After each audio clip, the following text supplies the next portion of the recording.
السلام علیکم ورحمۃ اللہ وبرکاتہ۔ آج پھر آپ کے خدمت میں اجرائے اصول فقہ کے بارے میں حاضر ہے۔ اس سے پہلے ہم نے ظاہر اور نص کی لغوی تحقیق ذکر کی۔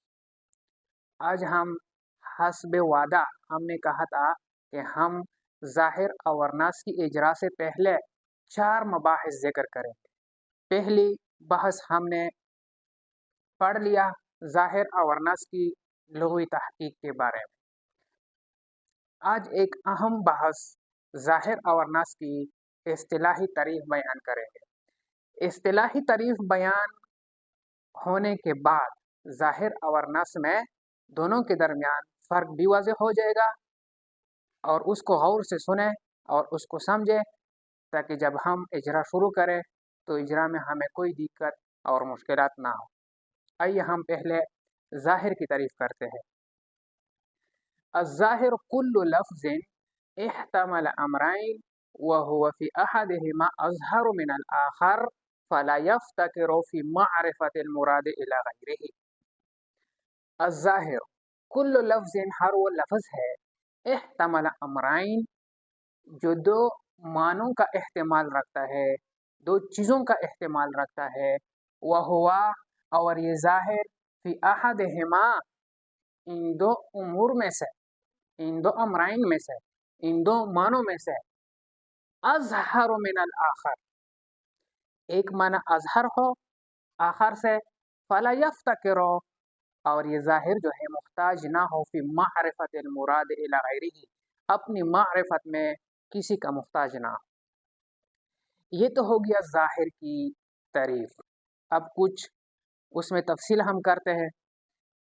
تو اس تعریف میں ہم نے 2 چیزیں سمجھنی، ایک احتمل امرین اور یہ فلا یفتقر فی معرفت المراد۔ آپ نے سمجھ لیا تو آپ یہ سمجھے کہ آپ ظاہر کی تعریف سمجھ لیے ہو۔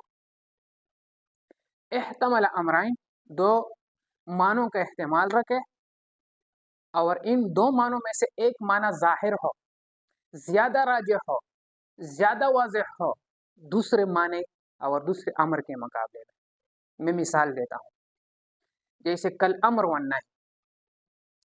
ہم کہتے ہیں کل امر للوجوب، امر وجوب کے لیے آتا ہے، تو امر وجوب کے ساتھ ساتھ ندب کے لیے بھی استعمال ہوتا ہے اور اباحت کے لیے بھی استعمال ہوتا ہے۔ اب ہم اس تعریف کو اس مثال پر فٹ کرتے ہیں، تطبیق کریں گے۔ کل لفظ ظاہر ہر وہ لفظ ہے احتمل امرین جو 2 امروں کا احتمال رکھتا ہے، 2 معنوں کئی معنوں کا احتمال رکھتا ہے۔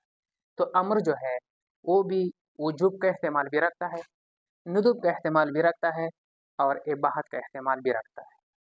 وہوا فی احدہما اظہر اور یہ امر جو ہے ان سارے معانی میں سے ایک معنی میں زیادہ واضح ہے، زیادہ راجح ہے، جو ہر کسی کو پتہ چلتا ہے کہ امر کا حقیقت جو ہے وہ وجوب ہے۔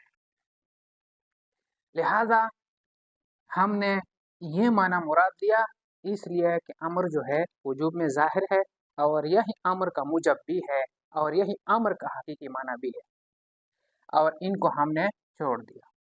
دوسری بات مثال والنہی، نہی تحریم کا احتمال بھی رکھتا ہے اور کراہت تنزیہ کا احتمال بھی رکھتا ہے۔